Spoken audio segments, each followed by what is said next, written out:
Wassalatu wassalamu ala seyyidina Muhammad wa ala alihi wa ashabihi ajmain. Hurmetli bауырлар, hurmetli ханымдар, баршаларыңызға Аллах Тағаланың сәлемі, рахымы, берекесі болсын. Аллах Тағала өзін жақсы көретін, өзін жақын салиқалы құлдарына осы айда қандай сауаптар әзірлеп қойған болса, Аллах Тағала біздерді де сол сауаптардан махрұм қалдырмасын. Жарату да оныкі, бұйрық беру де оныкі дейді. Қандай әдемі қағида. Кім жаратады, сол сөйлейді. Кім жаратады, сол бұйырады. Және сол жаратушы бізді бізден артық таниды.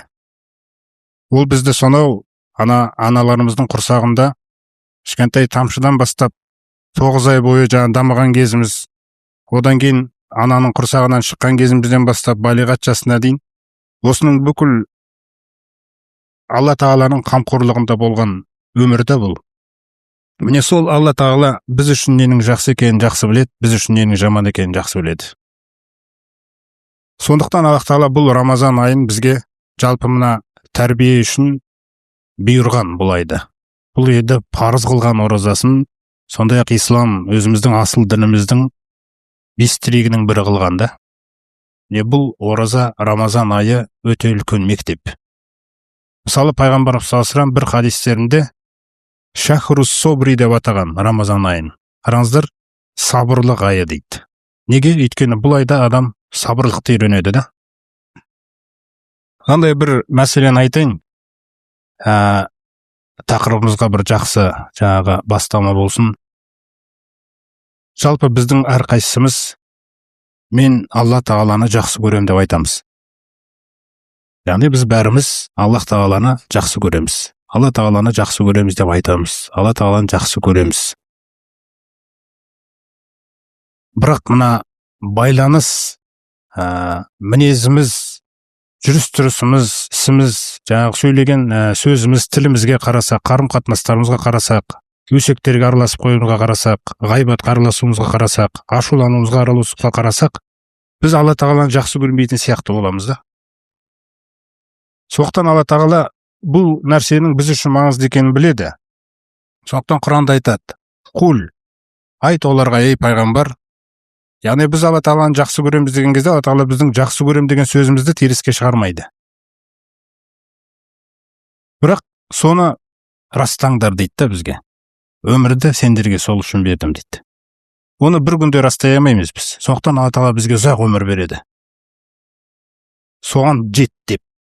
Әрбір күнің сол күнді күтіп жүрді.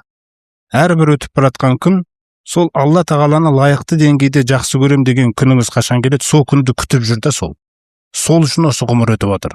Соқтан Алла Тағала айтады: "Құл ин кунтум тухибуналлах", егер де сендер Алла Тағаланы жақсы көретін болсаңдар, фаттабиуни дейді. Қараңыздар, пайғамбарымыз не деп айтады? Егер де сендер Алла Тағаланы жақсы көретін болсаңдар, онда дереу маған еріңдер, ілесіңдер. Мен құсап 5 уақыт намазды оқыңдар. Мен құсап осы Рамазан айының оразасын ұстаңдар. Мен құсап өсек айтпаңдар. Мен құсап ғайбат айтпаңдар. Мен құсап құрметтеңдер туысқандарды, көршілерді дегендей. Міне осы махаббат. Бұл өте маңызды. Соны Алла Тағала осы айда сынауды қалады. Қалай сынайды қараңыздар, қандай әдемі жасаған Алла Тағала бізге. Рамазан айында бізді Алла Тағала харам нәрселер былай тұрсын. Адалды мен үшін тастай аласың ба деді ғой. Мына суды, таза су мынау. Осы таза суды мен үшін кешке дейін тастай аласың ба деді. Мына тағам, таза тамақтар, осы тағамды мен үшін тастай аласың ба деді кешке дейін. Осыны істеп берсең, мені жақсы көргендігін дәлелдейсің дейді. Шамаңыз келген амалды беріп отыр ғой. Өйткені біз пайғамбарлар сияқты махаббатты көрсете алмаймыз да, мысалы. Бірақ біз әркімге белгілеген шамасы бар. Сол Рамазан айында көрсетші маған менің тағамнан да сусыннан да артық екенімді өзіңе. Содан біз осы өзіміздің істеп жатқан нәрсемізді маңызды түсінейік та. Сіз таңертеңнен кешке дейін судан, тағамнан тоқтап жатсыз қазір. Не үшін деген кезде мақсатыңызды біліңіз. Мақсатты білмесеңіз босқа шаршап қаламыз бұл айда. Күн ыстық болды деген сөздерді айта бастаймыз. Күн созылып кетті, ауырып қалдым, кеше дұрыс ішпеп едім, сәресін, асқазаным ауырды деген сөздер бізді жағалап жүреді. Бұның бәрінде Алла тағалаға деген махаббат көрінбейді. Сондықтан сіз біліңіз, істеп жатқан ісіңізде мақсатыңызды. Сіз Алла тағаланы жақсы көрем деп істеп жатсыз да бұны. Мен Раббымды судан артық жақсы көрем. Шөлдеген кездегі. Мен осыған көмектесетін пайғамбарымыздың бір дұғасын айтайын. Пайғамбарымыз мынандай дұғаны жақсы көретін, және айтатын: Аллахумма инни ас'алука хуббака. Тыңдап отырыңыздар, мағынасын жаттап алсаңыздар да болады. Аллахым, мен сенен сені жақсы көруді сұраймын. Қараңыздар. Және сенің мені жақсы көруіңді сұраймын дейді. Ва хубба амалин юқаррибуни иля хуббик. Сондай-ақ мен сенен, я Раббым, сенің махаббатыңа жақындататын амалды жақсы көруімді сұраймын. Қараңыздар. Мен кез келген бір әр нәрсені жақсы көре бермеймін, Раббым. Сен қай амалды жақсы көрсең, мен соны жақсы көрейінші. Сенің махаббатыңа қай амал алып барады, мен соны жақсы көрейінші. Сосын дұғасының соңын қараңыздар. Важғал хубби. Қараңыздар. Ашадду минал маил барид.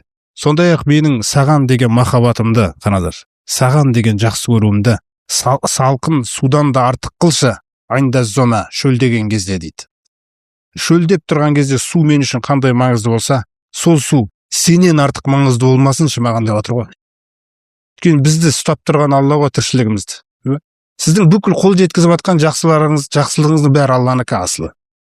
Сол себептен Фатиха сүресіндегі Альхамдулиллахи роббил аламин қарап тұрсаңыздар, сіз қайсы бір жақсылыққа қол жеткізесіз, ол Алла тағаладан келген нәрсе. Бірақ Алла тағала өміріңізді реаліне қылған, өзіңіздің еңбегіңіз, терлеуіңіз, уақытыңыз жұмсау бәрін қарайды да, сосын әбден жаңа нәтиже іс аяқталған кезде мені мақтай ма, мақтамай ма деп күтеді екен ол.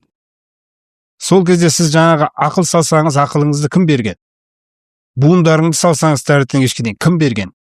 Оның арасына тамақ ішіп жедіңіз, кім берген? Ішкен тамағыңызды кім асқазаныңызда қорытқызып отқан? Мысалы, қаныңызды кім бойыңызда жүгірткізіп отқан? Міне осының барлығы Алланы танымаған адамға осындай бір жасырын құбылыс болып қалып жатыр да. Бірақ сіз үшін бұның бәрі айқын ғой. Сондықтан сіз қай істі істесеңіз де альхамдулилля деп істеуіңіз, бұл Алла тағалаға деген махаббатыңызды. Осы Рамазан айында Аллаға деген махаббатымызды дәлелдейтін ай ғой. Қазір нешесінші күні, бүгін 13-ші күн. Міне енді Құдай қаласа бір жартысы қалды ғой. Жартысынан астам бір 2 күні бар тағы. Енді осы күнде мен дәлелдемесем, Алла тағаланы жақсы көретінімді мен қашан дәлелдеймін оны? Осы айда өте белсенді кірісуіміз үшін Алла тағала 3 үлкен құбылысты жүзеге асырды ғой. 4-еу десек те болады. Хадисте 4-еу келген. 4-еуін айтайын мен. Жаңа пайғамбарымыз салсам, иза дахала шахру рамадан футихат абуабус сама. Рамазан айы кірген бетте 7 қабат аспанның есіктері толығымен ашық дейді. Енді оны ойлаңыз, ол кім үшін ашылған ол? Ол сіз үшін ашылған да. Сіздің үмітіңіз сол жаққа қарай кетсін деп отыр ғой. Мына жерден басыңды көтер деп отыр. Қараңыздар. Иссаққалтум алал арди деген аят бар Құранда. Бір нәрсені бұйырсақ дейді, басыңды төмен қаратып жерге қарап алдың ғой дейді. Алла қараш қалай сөйлейді. Жерге салмағын салып алдың ғой дейді да. Осы жерде мәңгі жаңағы сияқты жасайтындай. Соқтан кішкене қарасаш дейді. Қарасаш. Мақсатыңды кішкене көтерсеш жерден басқа дегендей мәселені айтып отыр. Сонда 7 қабат аспанның есігі ашық сіз үшін. Бұл не деген сөз? Сіздің қай тілегіңіз бар орындалмай жүрген? Сіз сол тілегіңізді қазір көтермесеңіз, осы 30 күн бойы шырылдап тұрып бүйтіп көтермесеңіз, кім істейді оны сіз үшін?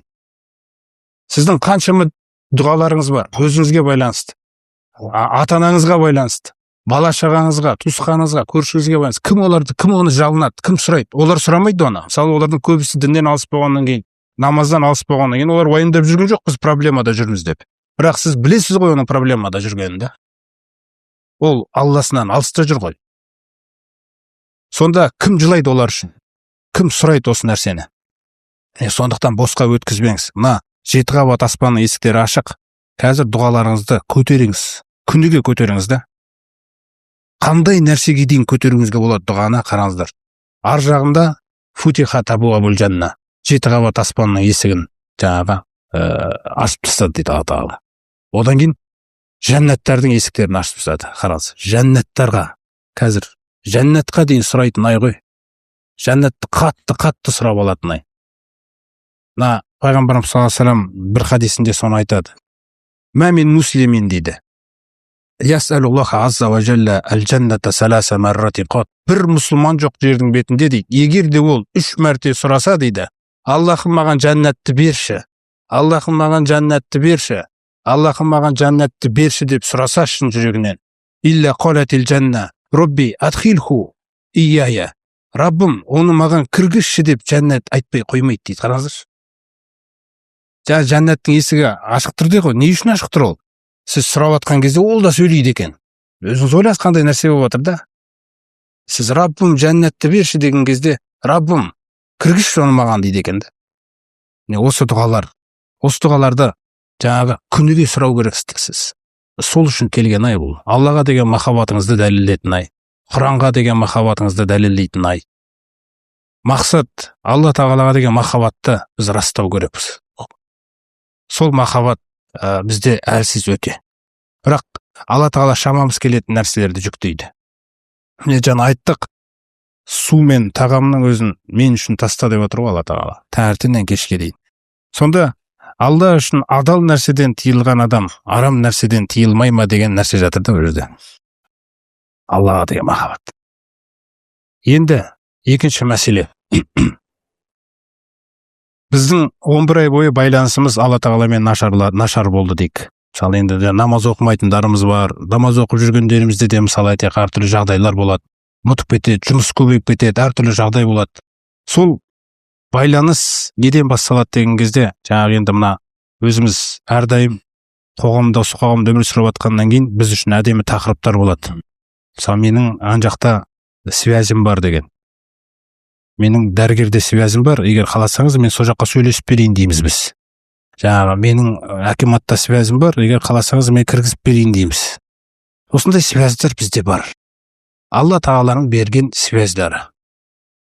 Бұл Алла тағаланың сізге беріп қойған нығметтері. Тіршілігіне пайдалан деп та. Бірақ сұрақ, менде ан жақта связь бар, менде мына жақта связь бар дегенде, сізде Алламен связь бар ма? Аллах тағалаңмен связь бар ма деген мәселе. Байланыс. Сол связь не үшін мен бұл сөзді айтып жатырмын? Өйткені өзіміздің жаңағы намаз деген сөз Құранда соля деп аталады ғой. Сол соля деген сөз байланыс деген мағынаны білдіреді асылы. Сол намаз болмаса, қараңыздар, бізде байланыс бар ма Алламен? Сосын бізде Алламен байланыс болмаса, жаңа мысалы сізде связь бар, сіз кіргізіп беруіңізге болады да, оны апарып, дәрігерге сөйлестіріп. Алламен связь болмаса, қараңыз, қайтып кіресің, қайтып кіргізесің о жаққа. Дұғаңды қалай кіргізесің о жаққа деген мәселеде. Сондықтан намаз деген нәрсе осы айда өте ерекше бір дәрежесіне жету керек та. Ол дегенім Пайғамбарымыз саллаллаху алейхи ва саллям айтады. Адам намаз оқыған кезде, намазға тұрған кезінде таудай күнәсімен қоса келеді дейді намазға. Күнәсімен қоса келеді дейді. Сөйтіп, сәжде рукуғын жасаған кезде, жаңағы күнәлар түседі дейді. Енді ойлаңызшы, жаңа айтып отырмын ғой, егер ол намаз болмаса, онда ол күнә күннен күнге не істеліп жатыр? Жиналып жатыр. Сол нәрсені яхмилуна аля зухурихим, қиямет күні олар арқаларына арқалап алып келеді дейді. Оларды кешіретін намаз болмаған. Намаздың маңыздылығын қараңызшы қандай. Бұл сіздің кітабыңызды күніге тазалап отыру үшін келген нәрсе екен ғой бізге. Сосын Рамазан айының кереметі, Рамазан айы 11 ай бойы былғанған мына жүректі бір айдың ішінде тап-таза қылып береді екен да. Рамазан айы. Сөйтіп сіздің тақуалығыңызды, Алла тағаламен байланысыңызды қуаттап, ертең көресіздер, 11 ай, Рамазан біткеннен кейін келесі 11 айға қарай шығарып жібереді бізді.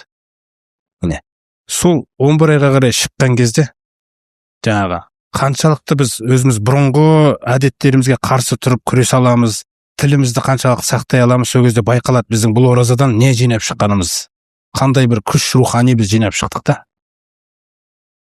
Сондықтан бұл айда тамақ кеп қалды. Ең бірінші нәрсе сол осы Рамазан айының оразасын жаңағы таңертеңнен кешке дейін Аллаға деген махаббатпен ұстау, ниетті жаңғырту керек. Сондай ниетпен оны өте ләззат алып, риза болып ұстау керекпіз да бұны біз. Бірінші нәрсе. Екінші нәрсе, бұл айда намазымызды кішкене жақсылай, яғни 3 рет Субхана Раббиял А'ла деп айтып жүрсек біз басқа айларда, бұл айда кішкене 5 қылып айтайықшы. Өзіңіз жеке оқып тұрған кезде 7 қылып айтшы тіпті. Махаббатыңызды көрсетші. Раббым, мен сені жақсы көрем деген нәрсені. Жаңағы 3 рет айтылатын Субхана Раббиял А'ланы 5 қылайық. 7 шамамыз келген нәрсе осы. Бізден артық нәрсе сұрамайды Алла Тағала. Бірақ сізде жаңағы бір даму деген нәрсе тұру керек қой. Адам өмірде прогресс деген нәрсені жақсы көреді ғой, дұрыс па? Өскісі келеді. Бұл деген нәрселер болады. Неге Алланың алдында біз өсуімізді қаламаймыз? Неге Алланың алдында біздің намазымыз кішкене өспейді? Неге біздің оразамыз былтырғы оразаға қарағанда биыл өспейді? Неге біздің осыған дейінгі Құранға бетін ашпай қойып қоямыз шаң басып? Неге осы айда бастап ол өспейді? Неге ашыла бермейді ол қайта-қайта? Неге дұғамыз бұрынғыдан гөрі көбірек емес? Міне осы нәрселерді Алла Тағала бізден сұрайды. Осы Рамазан айы бізге осындай өсу, дамуды әкелсін, құрметті жамағат. Осындай жақсылықтарға қол жеткізейік, иншалла. Осы мағыналар үшін жаңа айтылған сөздер Алла қабыл етсін. Баршамыздан.